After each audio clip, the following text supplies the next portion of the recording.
प्यारे बच्चों, motion education में आपका स्वागत है। मैं आपका अपना किशन कुमार पाठक आज आपके लिए लाया हूं पाठ 9 अवकल समीकरण के अंदर बर्नौली समीकरण। बर्नौली समीकरण क्या है? ऐसी अवकल समीकरण जिसको रैखिक अवकल समीकरण में बदलकर हल किया जा सके, बर्नौली समीकरण कहलाती है। अब बर्नौली समीकरण का रूप देखें अपन, पहले उसको सरल कैसे करते हैं वो देखते हैं।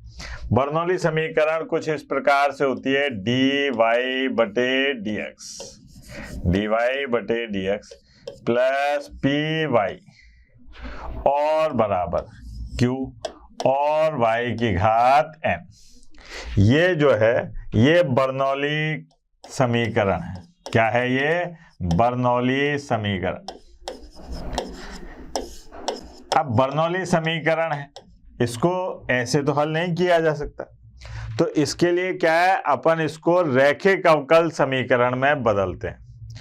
इसमें और रैखिक अवकल समीकरण में अंतर क्या है?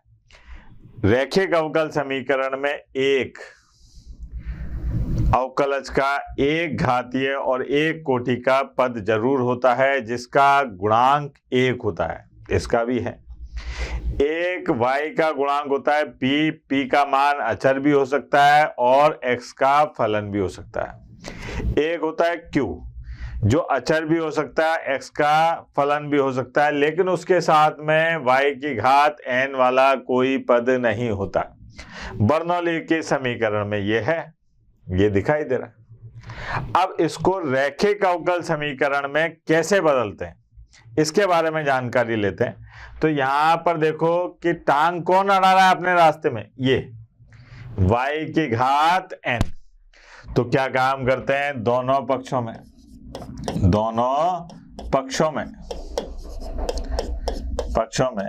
y की घात n का भाग देने पर यह आ गया। दोनों पक्षों में y की घात n का भाग दे दिया, तो यहां पर क्या आएगा? यहां आएगा y की घात माइनस n dy बटे dx, ठीक है। और साहब प्लस यहां पर आएगा p y की घात 1 माइनस n और बराबर q। यह आ गया 1 माइनस n और बराबर q। अब क्या काम करना है, ये अपने टांग अड़ा रहा है, तो अपन ने यहां पर कि माना y की घात 1 माइनस n बराबर v, ये मान लिया। y की घात 1 माइनस n बराबर क्या मान लिया अपन ने? v। इसका x के सापेक्ष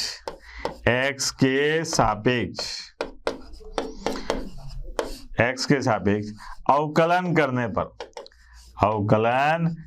पर क्या होगा बेटा? x के सापेक्ष अवकलन करने पर यह आएगा 1 माइनस n, ठीक है।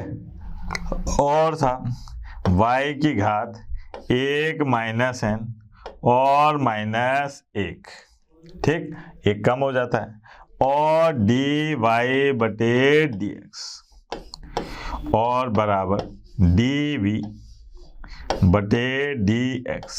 यह आ गया। अब यहां पर देखो आप, एक से एक कट गया, y की घात माइनस n dy बटे dx। अब इसको इधर ले जाता हूं तो क्या आ जाएगा? बराबर, है ना, बराबर ये क्या आएगा? 1 बटे 1 माइनस n और dv बटे dx। ये आया सा। यहाँ पर y की घात माइनस n dy बटे dx बराबर क्या आ गया? ये यहाँ पर आपने क्या काम करा? प्रतिस्थापन करा सब। प्रतिस्थापन करने पर क्या होगा? देखो आप, इसकी जगह पर यहाँ पर क्या लिखेंगे अपन? 1 बटे 1 माइनस n dy dv और बटे dx, ठीक है। इसकी जगह ये लिख दिया। प्लस पी और गुणा वी, ये हो गया बराबर क्यू। ये अपन ने प्रतिस्थापन करा बेटा, यहां पर y की घात माइनस एन dy बटे dx की जगह तो ये लिख दिया है ना, और y की घात 1 माइनस एन, इसको क्या माना था अपन ने v। अब यहां पर गुणांक 1 होना चाहिए, तो उसके लिए मैंने क्या काम करा कि 1 माइनस एन का दोनों पक्षों में गुणा करने पर क्या हो जाएगा बेटा, दोनों पक्षों में गुणा करने पर यह आएगा dv और बटे dx प्लस यहाँ पर आएगा 1 माइनस एन और गुणा p v बराबर 1 माइनस एन और गुणा q। अब इसको ध्यान से देखो तो ये क्या बन गई अपने पास में, ये बन गई रैखिक अवकल समीकरण, ये आ गई बेटा। अब कैसे बनी रैखिक अवकल समीकरण, देखो आप, ये एक घात का और एक कोटि का एक अवकलज पद होना चाहिए, v का गुणांक अचर होना चाहिए या फिर x का कोई पद होना चाहिए। यहां पर q बराबर के उस तरफ क्या होना चाहिए, अचर या x का पद, तो n यहां पर क्या है, अचर राशि। ठीक है, ये अपने पास में अवकल समीकरण बनी, कौन सी, रैखिक। तो बर्नौली के समीकरण में ये q के साथ में एक y की घात n होगा जरूर। ठीक है, जब आपके दिन बुरे चलेंगे ना तो ऐसा ही प्रश्न परीक्षा में आएगा, इसलिए ये दिखाया जा रहा है। ठीक, अब यहां पर y की घात n का दोनों पक्षों में भाग लगा दिया, फिर देखो आप यहां पर p का जो गुणांक है उसको v माना, यहां लंबी दी, प्रतिस्थापन करा और इसको रैखिक अवकल समीकरण में बदल दिया, ये बदल दिया। अब रैखिक अवकल समीकरण को हल करना, ये तो अपन 2-3 दिन से सीख ही रहे ना बेटा, तो यहाँ तो अपने को ज़्यादा दिमाग लगाना नहीं है, केवल रैखिक अवकल समीकरण में बदलना आना चाहिए। मैं प्रश्न के माध्यम से समझाता हूँ आपको कि कैसे बदलेंगे और इसके कैसे प्रश्न आएंगे। देखो आप, ये है अपने पास में अवकल समीकरण दे रखे dy बटे dx प्लस xy बराबर x की घात 3 y की घात 3। ठीक है, यहाँ पर हल, ध्यान देना बेटा, हल ये है dy बटे dx और साहब प्लस x गुणा y, x की घात 3 y की घात 3। अब ये बर्नौली समीकरण है, ये क्या है बेटा, बर्नौली की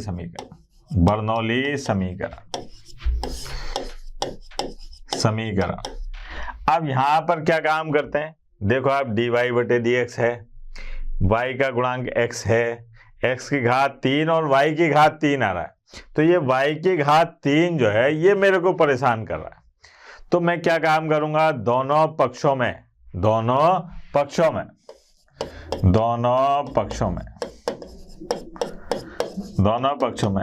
y की घात 3 का भाग देने पर अब दोनों पक्षों में y की घात 3 का भाग दिया तो देखो आप, यह 1 बटे y की घात 3 dy बटे dx प्लस x और 1 बटे y की घात 2 और बराबर x की घात 3, ये हो गया। इसको नाम दे दो कोई, समीकरण 1 कह देता हूं, है ना, समीकरण 1। अब क्या काम करा मैंने, मानते किसको है, इसको कि इसको, जो x का गुणांक आ रहा है ना उसको मान देंगे यहां पर। ठीक है, तो यहां पर 1 बटे y की घात 2, इसको मान लिया मैंने v, यानी कि मैंने क्या काम करा, y की घात -2, इसको माना v। अब क्या काम करते हैं, x के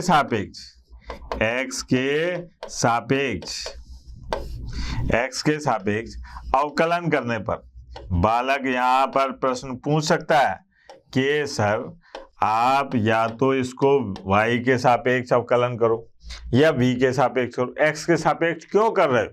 तो भैया मेरे को dy/dx चाहिए, तभी तो मैं प्रतिस्थापन करूंगा। तो इसलिए dy/dx कब आएगा? जब y का x के सापेक्ष अवकलन करूंगा।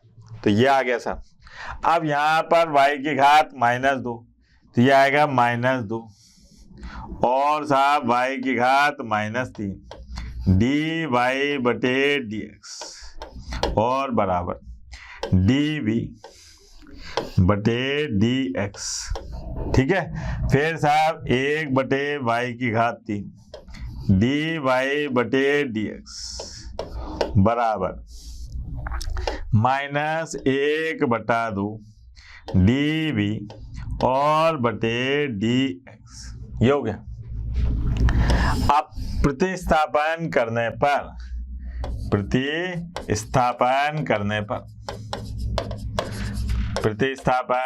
पर क्या होगा बेटा? प्रतिस्थापन करने पर यहां पर मान रखो आप, तो यहाँ आया -1/2 और साहब dv/dx। ठीक है, और प्लस x गुणा v और साहब बराबर x की घात 3। ये हो गया। अब ये -1/2 है साहब, इसको हटाना है। क्यों? क्योंकि अवकलज वाला जो पद होता है उसका गुणांक क्या होना चाहिए? 1 होना चाहिए। तो मैंने दोनों पक्षों में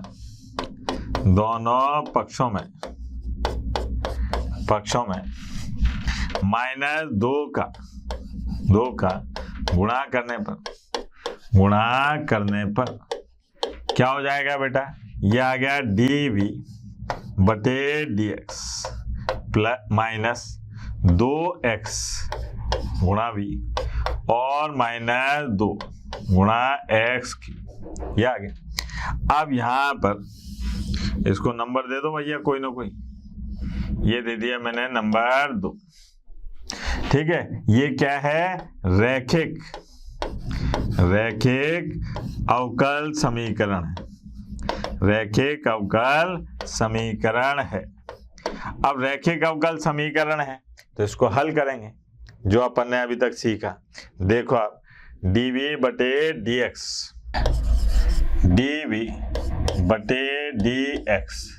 -2xv बराबर -2x की घात 3। ये है। ठीक है, यहां पर ये कौन सी थी? समीकरण नंबर 2। समीकरण 2 की तुलना रैखिक अवकल समीकरण dv/dx प्लस pv बराबर q से करने पर। अब जब इससे करेंगे तो यहाँ पर p बराबर कितना प्राप्त होगा बेटा? p बराबर होगा -2x। q बराबर कितना प्राप्त होगा बेटा? q बराबर है -2x की घात 3। अब बात करेंगे अपन समाकलन गुणक की। अब समाकलन गुणक क्या होता है भाई? ये होता है IF यानी कि e की घात और p का समाकलन x के सापेक्ष। p का समाकलन किसके सापेक्ष? x के सापेक्ष। तो यहाँ पर IF बराबर e और p का मान कितना है बेटा? -2x dx। तो यहाँ पर आ जाएगा IF बराबर e की घात, ये आ जाएगा -2x की घात 2/2। ये कट गया तो यहाँ पर आ गया IF बराबर e की घात -x की घात 2। ये अपने पास में IF आ गया सब। ठीक है, अब क्या काम करना है अपने को? समीकरण 2 का व्यापक हल ज्ञात करना है।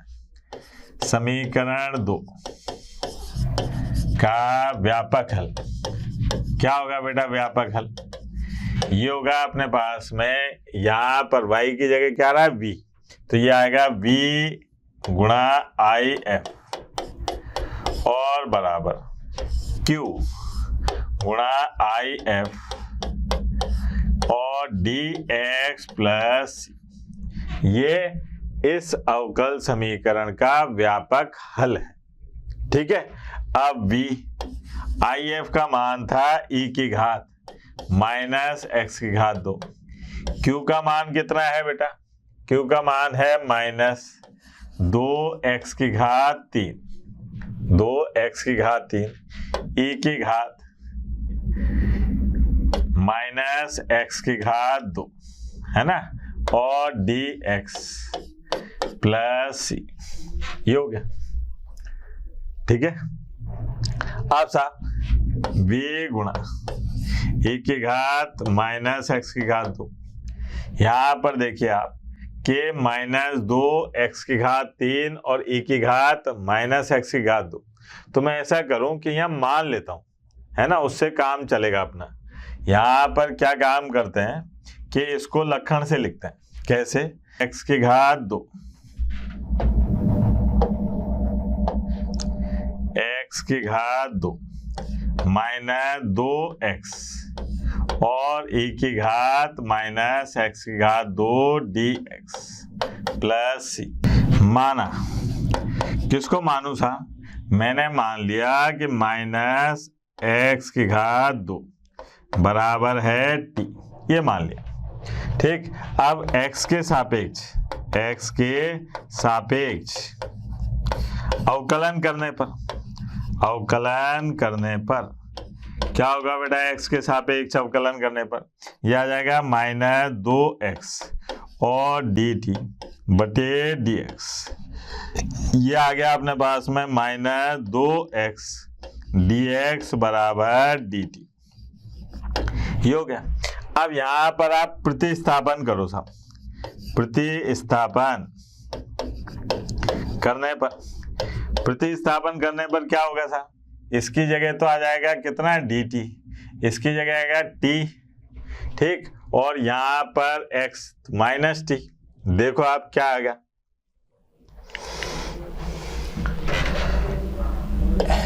v गुणा e की घात माइनस एक्स की घात 2 बराबर, अब यहाँ आएगा माइनस t और साथ e की घात t और dt प्लस c, ये आया बेटा।